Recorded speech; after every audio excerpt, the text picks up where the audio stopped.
Alright, hey folks, and welcome to the second video in our series of Get Me Off the Moon interviews for this year. As always, I'm Skybane0, and joining me today as my co-host is... David, co-founder of the page. Alright, and our special guest today is none other than one of the pioneers, actually, of Capcom-Unity. So everyone please welcome Christian Svensson, aka Sven, the former Senior Vice President of Capcom America. Christian, how are you today? Good. Thanks for having me on.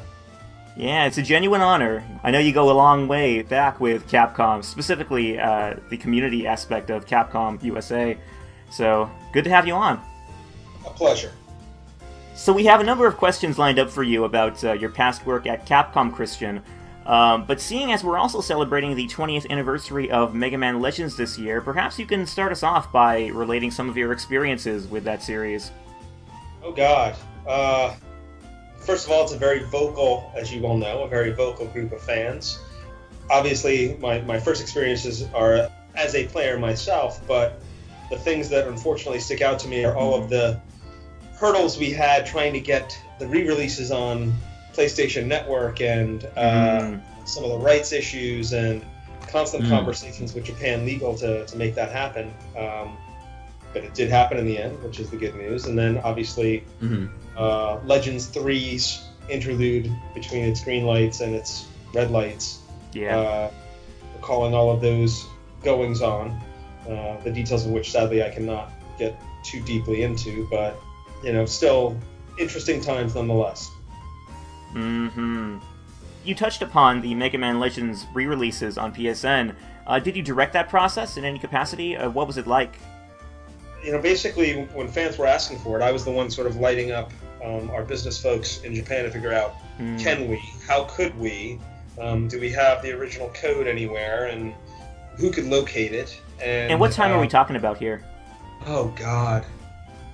I want to say 2010-ish. Okay. I could be off here. Maybe early, maybe 2009. But we were having conversations for north of a year, and again, my memory is hazy, but legal kept coming back and saying we had two things. We had an IP infringement issue in one of the games regarding, I believe, a soft drink vending machine. Yeah. And the other issue was we had voice actors and actresses that were under contract, whose contracts had expired, and no one could track down where those people were. And so the age-old conundrum of, well, how much money are we going to make from this exercise of re-releasing these things versus how much time and effort would it cost to actually track down and execute new agreements and all of that fun stuff, just put it in limbo for a long time. And eventually, frankly, I don't know what pushed it forward because we kept getting told no every time we brought it up. And then eventually it just sort of happened out of the blue after we'd stopped asking. So I you know, hey, I'm not one to look a gift horse in the mouth. Just say, hey, thank you, and release it. Yeah. Yeah, funnily enough, those vending machine drinks were not censored out of the game, so...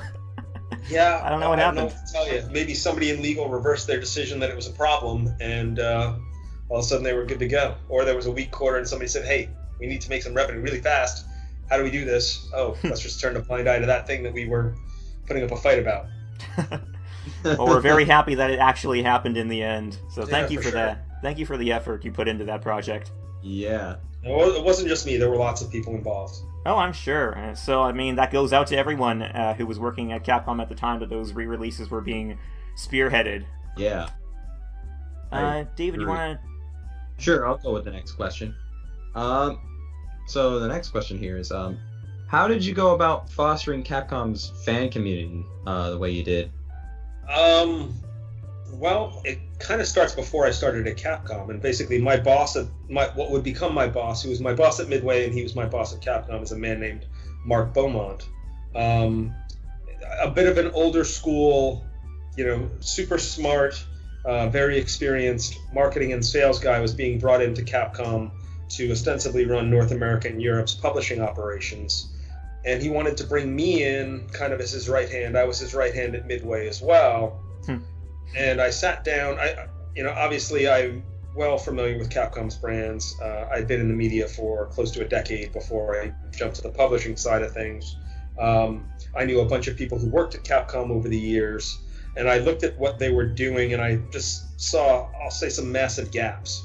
And I kind of looked at, look, the nature of Capcom's presence today is they make games, their players buy games, and that's the end of the relationship, and I didn't feel that was right. And this is in an era of, I was looking at, I'll say, publishers that I felt were doing a much better job of engaging with their communities. I looked at Sony Online Entertainment as a really good example of that, where John Smedley, actively interacted with fans in their forums to get feedback, and and I look at Bungie and their outreach, and I knew people working in both of those organizations at fairly high levels.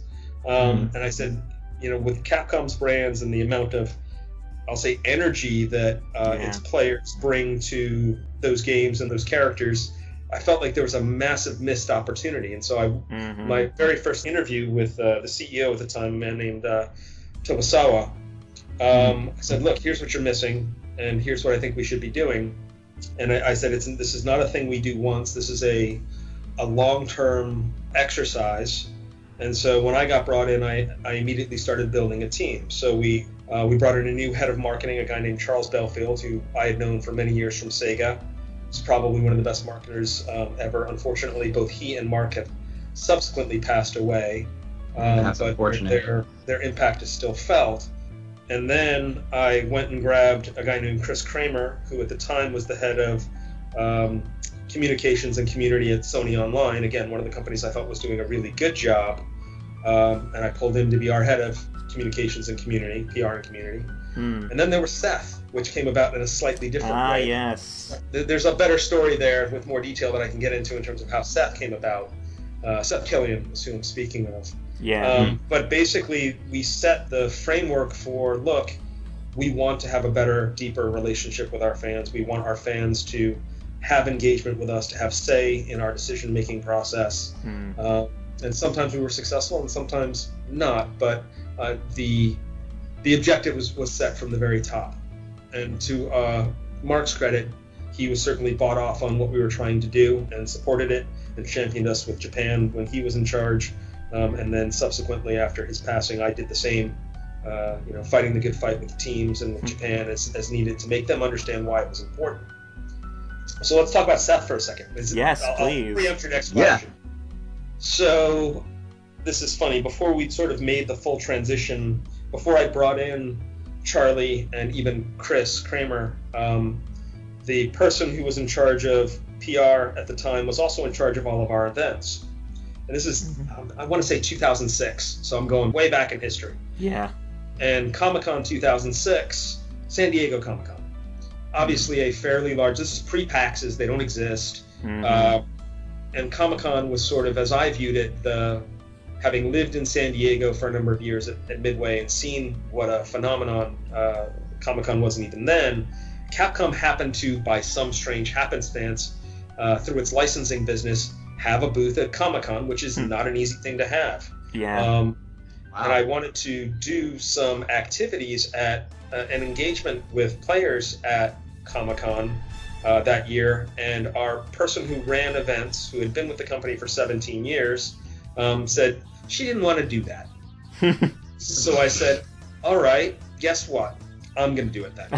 And so I ran our Comic-Con presence that year, and I wanted to run some tournaments, some Street Fighter tournaments. We had a couple of new Street Fighter, not new, they were re-releases of Street Fighter Alpha. There's an Alpha collection that was coming out. And we wanted to do a Battle Network tournament as well. Oh, nice. Nice. And so we looked at, you have to understand, the team in Sunnyvale, we were in Sunnyvale at the time, back then was maybe 30 people total. Wow, really? We were small. We were really small, and that includes customer service. It was a really small operation. Man, I didn't know that. Huh. And so we had to, and so we sort of looked at each other. We had all the right intention. We're like, okay, throwing a tournament shouldn't be that hard. How should we do that? And then we started going through the nuts and bolts of it. And we wanted to put up a little bit of prize money and stuff. And we quickly came to the conclusion that, you know what? this is going to be a lot harder than we thought. We also wanted to make sure that some decent players showed up, and it wasn't just a bunch of randos, that we actually had some interesting feedback from the community itself. The bad news was we didn't really know any of the key players in the community, except Jack, who was one of our brand managers, said, hey, these Evo guys have reached out to me once before. Maybe we should talk to them. And so we worked out a little deal where we were chatting with Seth and Joey Kular. Joey is Mr. Wizard. We said, hey, can you help us out, help us organize and run some tournaments at San Diego Comic-Con? And they were, I think, a little skeptical at first because Capcom had never reached out to them before. But in the end, they agreed. Seth flew in. He was a professor at the University of Chicago, as I recall at the time. Wow. Professor in physics and philosophy. Holy moly. Yep, two opposite ends of the spectrum. He's a very sharp guy. And so he flew into LAX, met up with Joey, and then they drove down the San Diego Freeway that morning for the tournament. Now, the thing that was driving me nuts is, and I've never met these guys, but I'm on the ground. I'm running a show is already stressful enough. We've got several hundred people there trying to do stuff, and they're nowhere to be found. Like, they're nowhere. No. Turns out they got stuck in traffic. They were like 2 hours late.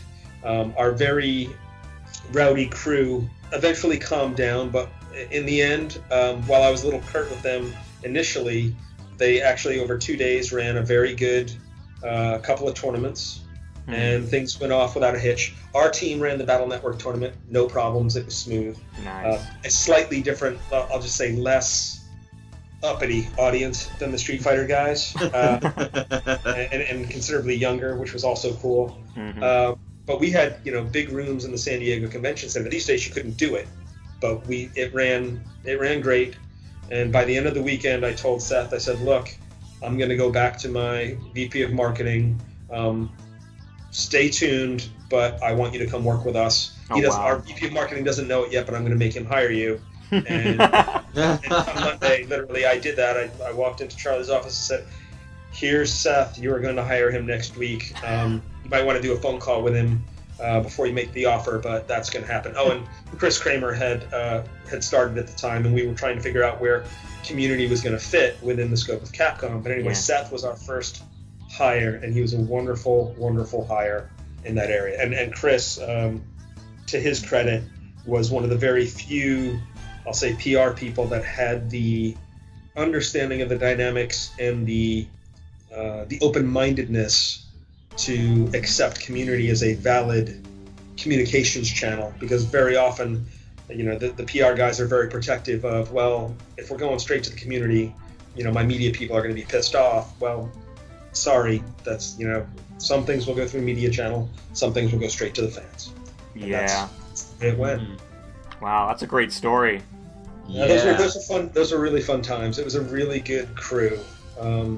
We broke a few rules internally, and we were very much of the mind of, we're going to not ask permission, we'll ask forgiveness and hope for the best. The inception of the Capcom-Unity site itself was one of those times as well.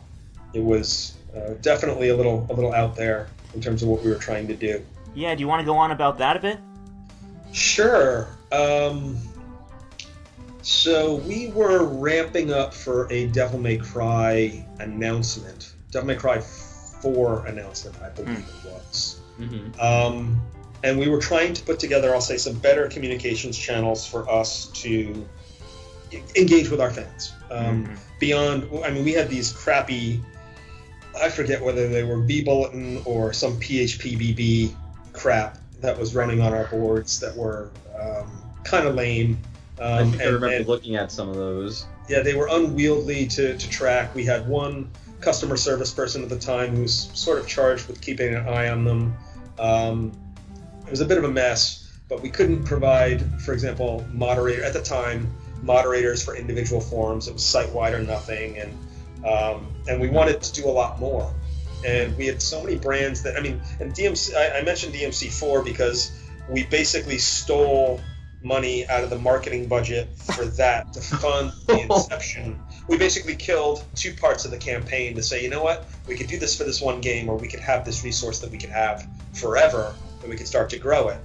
And the grand vision was, and this was hatched by a number of people, Chris Kramer among them, Seth, some of our web team in particular, who were really interested in, I'll call it, broader platform-based data services that unfortunately we could never get Japan.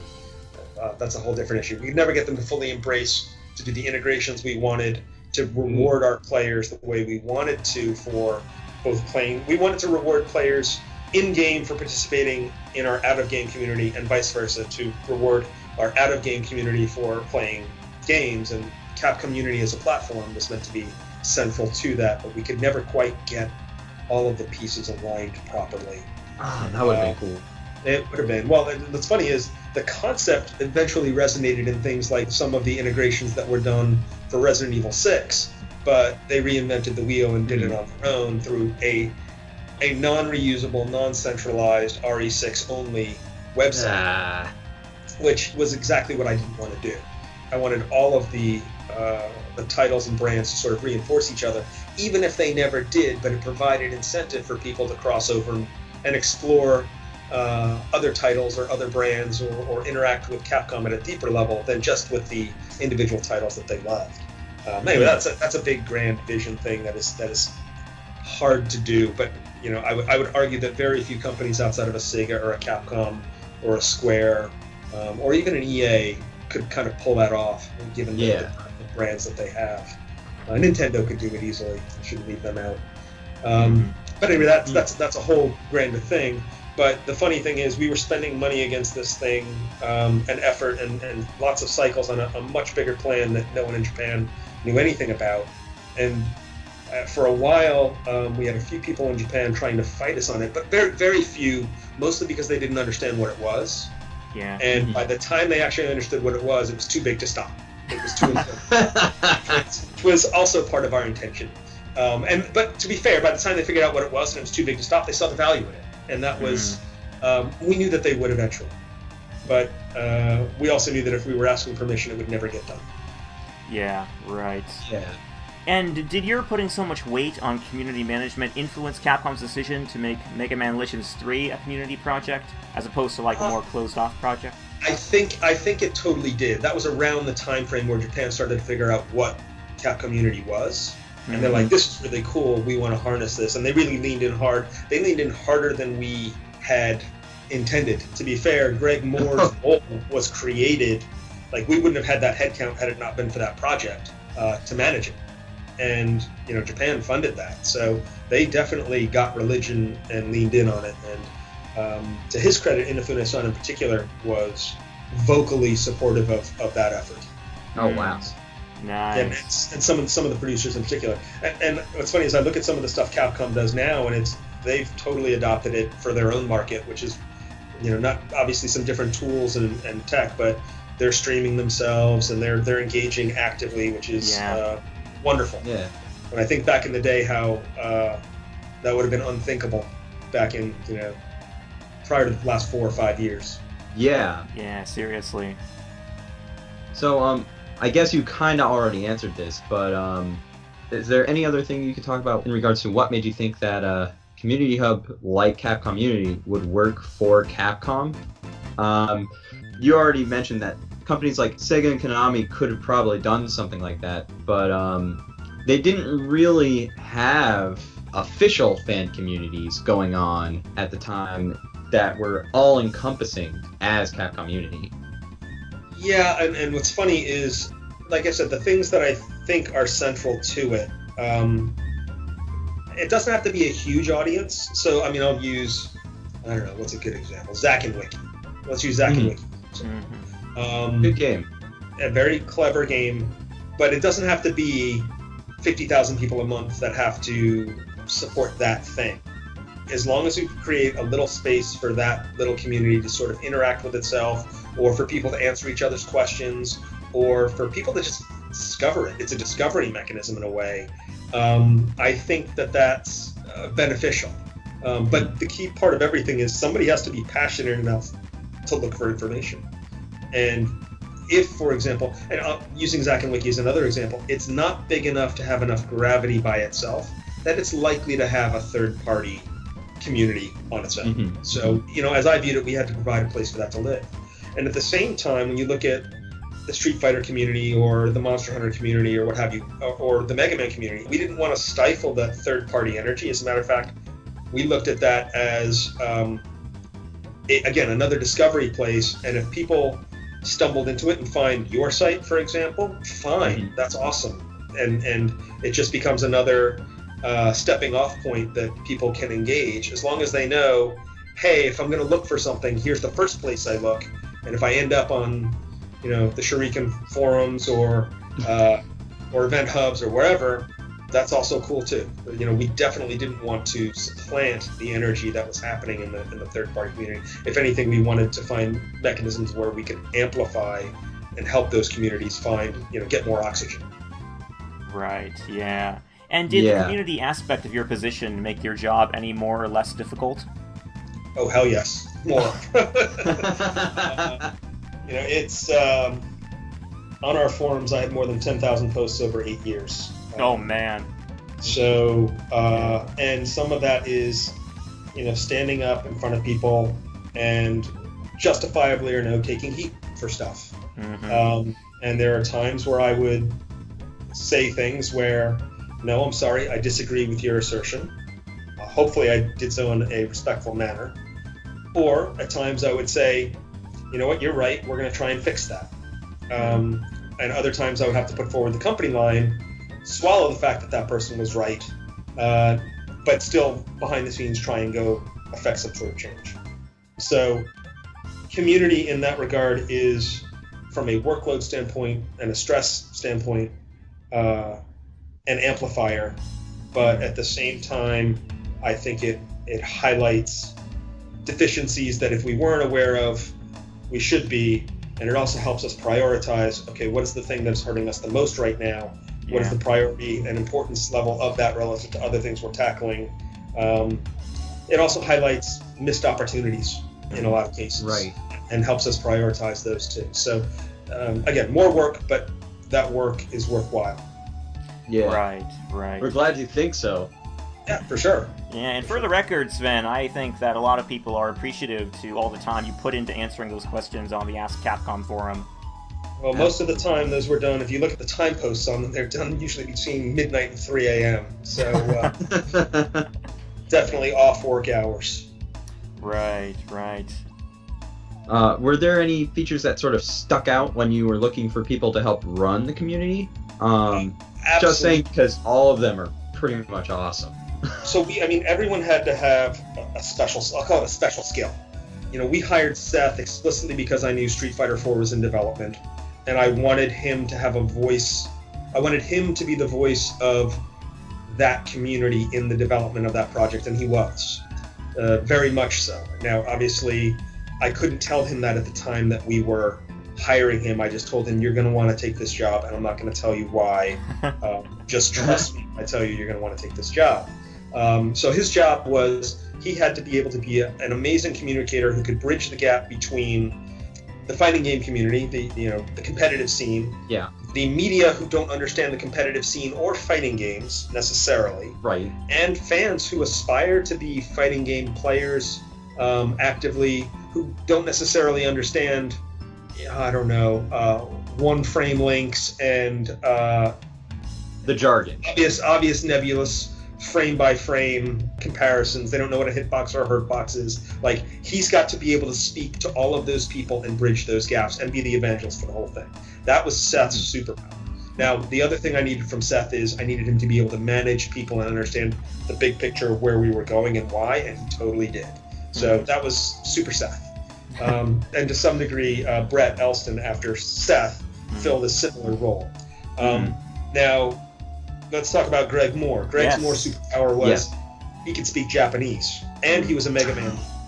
So what we were trying to find were people who could speak and had credibility with individual brand communities, plus an extra skill. So Greg was our Mega Man guy, and he eventually became our Devil May Cry guy as well.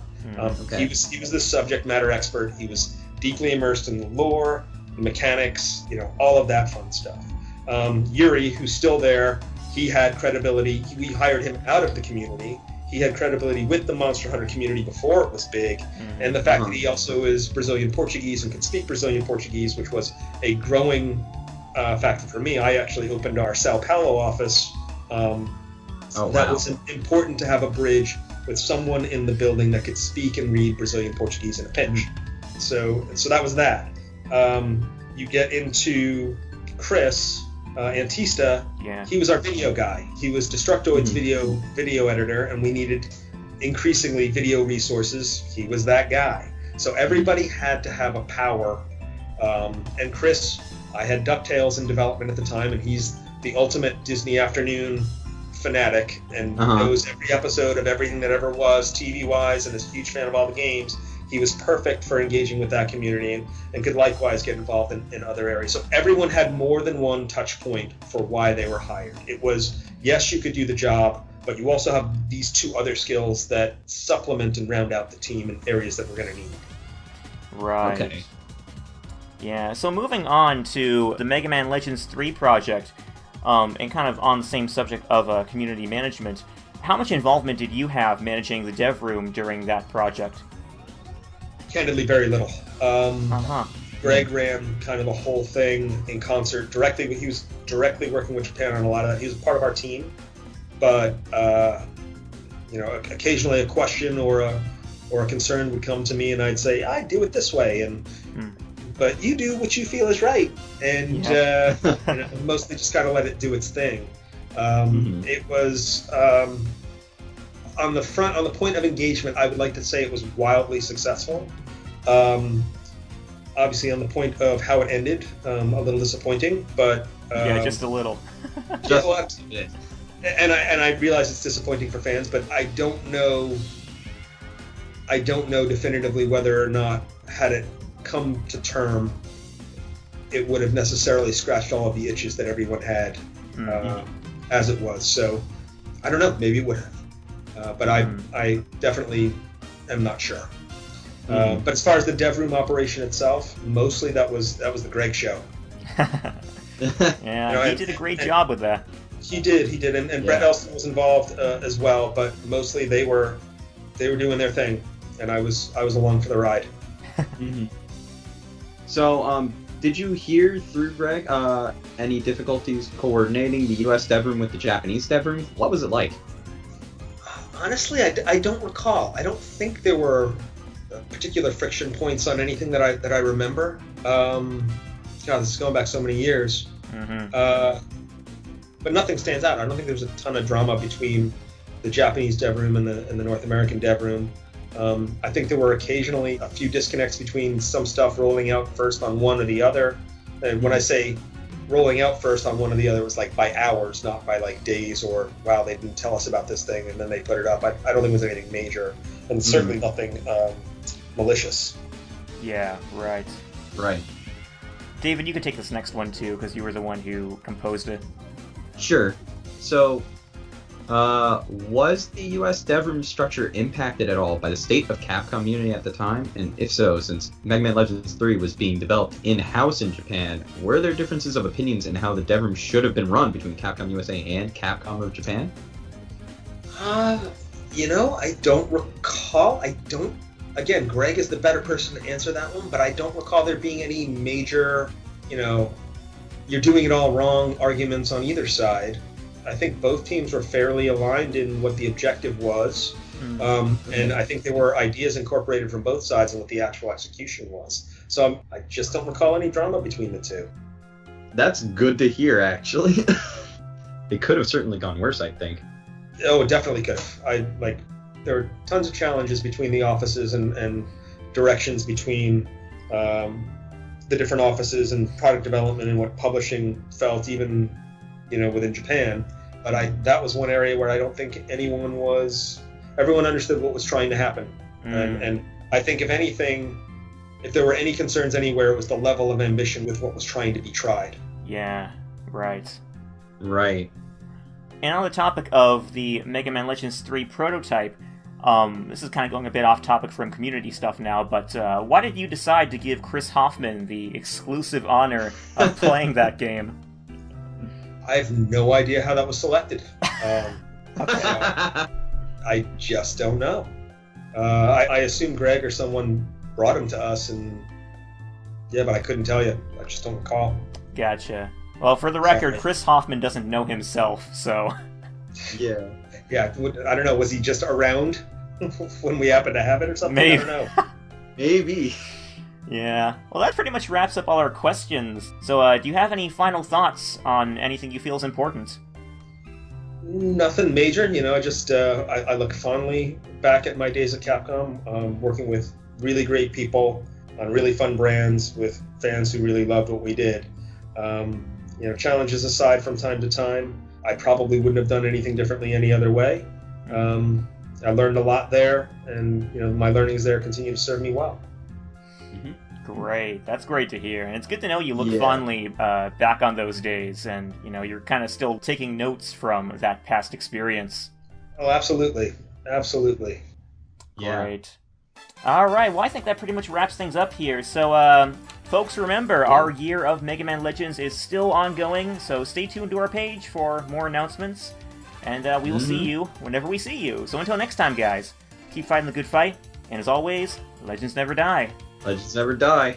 Alright, and we'd like to send out a special thank you to Christian Svensson for coming on and talking with us on this interview. Christian, it has been great talking with you, and best of luck in your future endeavors. Yeah. Thank you, guys. Alright, see you later, folks, and stay legendary. Mission complete!